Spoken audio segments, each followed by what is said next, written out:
Hello, welcome to Pottery 1. When you get your wheels, you're also going to get a toolbox, tool buckets. You'll be checked out. It's just to make sure that you have everything you need, and then if something gets lost, or we find a tool sitting out, then we know whose it is. So make sure you do hang on to them. Make sure you do take care of them. If they do get broken, or if you do lose them, it's something that you might have to replace. So you should see a number on your bucket. And you should be able to have two of them in hand. So this is number 2. I'm going to dump all the tools out for right now. And we're going to kind of go down your list that you have there. So first off, we have a large sponge. And this is mainly to clean up your wheel area because we end up using the wheel about half the time that you're in here. And this is a good thing to have. You're also going to have a ruler. The ruler is used a lot for measuring because when we get into the projects, a lot of times there's a requirement, in terms of the height or the width on that. So we need to have a ruler that's available.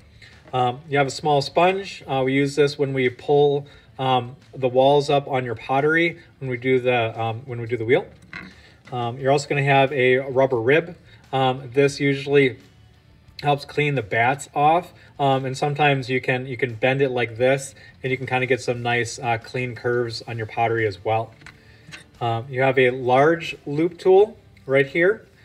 We use this one to kind of carve into our plates when we throw on the wheel. We also end up using it when we make our marble vases and possibly for a few other projects. You also kind of have a smaller one that we call a double-ended loop tool. You're going to notice that it does have a round end on this end. So we use this to be able to get some nicer curves above the foot on our pottery. And you're also going to have a square end on this side. So you use this one the most because we want to get a 90-degree right-angled foot when we start making our pottery. You're also going to have a needle tool. There are different kinds of these. We use this to off a lot of the excess, or the unevenness that you might have when you start throwing on the pottery wheel.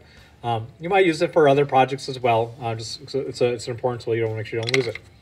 And then our last one is just a small little spray bottle that we use to make sure our stuff stays moist. Because when you get into hand building, one of your biggest enemies is air. And you want to make sure you bag up your products real well.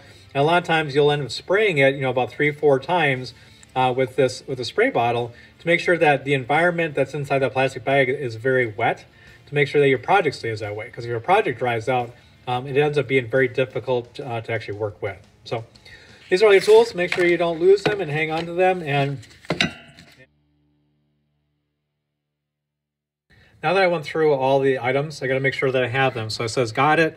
It has your name up here, obviously your name. Got it means you have it. Tools and the cost. If you end up replacing it, as then lastly is your bucket number down here as well. So I know for sure this is number 2. I'm going to leave the name open for right now. Actually, I'll put my name. So I'll just say Mr. Butcher.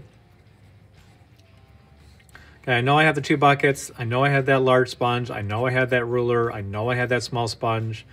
I know I had that rubber rib. I know I had that large loop tool. I know I had that double-ended. I know I had that needle tool, and I know that I have a spray bottle. If you check it, then you got to make sure that you have it.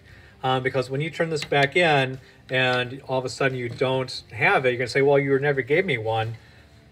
Yeah, I did, because you checked it out. So that's why we have these. Once that is done, I'm going to take one of your buckets. It doesn't really matter which one. And I'm going to take this clear tape. And I'll probably have this, and then you'll just have to ask me for a piece. What you're going to do is you're going to take this, and you're going to set the piece. You got to make sure the tape is above the paper.